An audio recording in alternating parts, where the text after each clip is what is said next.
ಬೆಕ್ಕು ಮತ್ತು ನಾಯಿ ಸ್ನೇಹದ ಪಾಠ. ಒಂದು ದಿನ ಒಂದು ನಾಯಿ ಮತ್ತು ಬೆಕ್ಕು ಒಬ್ಬಲೇ ಹಳ್ಳಿ ದಾರಿ ಹಾದು ಹೋಗುತ್ತಿದ್ದರು. ಅವರಿಬ್ಬರೂ ಒಂದೇ ಮನೆಯಲ್ಲಿ ಇದ್ದರೂ ಸದಾ ಜಗಳ ಮಾಡಿಕೊಂಡು ಕಾಲ ಕಳೆಯುತ್ತಿದ್ದರು. ಆದರೆ ಆ ದಿನ ಎಷ್ಟೋ ವಿಚಿತ್ರ. ನಾಯಿ ಬೆಕ್ಕಿಗೆ ಕೇಳಿತು, ಬೆಕ್ಕೆ, ನೀನು ಏಕೆ ಸದಾ ನನ್ನ ಮೇಲೆ ಚೀಲಚೀಲವಾಗಿ ನಕ್ಕು ಹೋಗ್ತೀಯಾ? ಅದಕ್ಕೆ ಬೆಕ್ಕು ಉತ್ತರಿಸಿತು, ನೀನೇಕೆ ನನಗೆ ಬಂಡೆಯಿಂದ ಹಾರ್ತಾ ಹೋಗ್ತೀಯಾ? ನಾನು ಎಷ್ಟೋ ಸುಮ್ಮನೆ ನಡೀತಿದ್ದೀನಿ.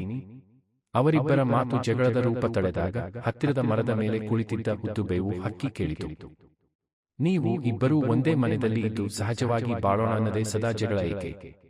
ಒಂದಕ್ಕೊಂದು ಸಹಾಯ ಮಾಡೋಣ ಅಂದರೆ ಎಷ್ಟು ಚೆನ್ನಾಗಿರುತ್ತೆ.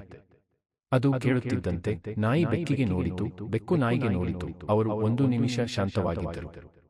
ಅಂದು ಸಂಜೆ ನಾಯಿ ಬೆಕ್ಕಿಗೆ ತನ್ನ ಹೋಳು ಹಂಚಿಕೊಟ್ಟಿತು. ಬೆಕ್ಕು ನಾಯಿ ಮಲಗುವ ಕಡೆ ಬದಿಗೆ ಬಂದು ಮೌನವಾಗಿ ಕುಳಿತುಕೊಂಡಿತು. ಆ ದಿನದಿಂದ ಬೆಕ್ಕು ಮತ್ತು ನಾಯಿ ಕೆಲವು ಸಮಯಕ್ಕೂ ಸರಿ ಜಗಳ ಮಾಡಿಕೊಂಡರು, ನಂತರ ಬೇಗ ಮಿತ್ರರಾಗುವಂತೆ ಬದಲಾದರು.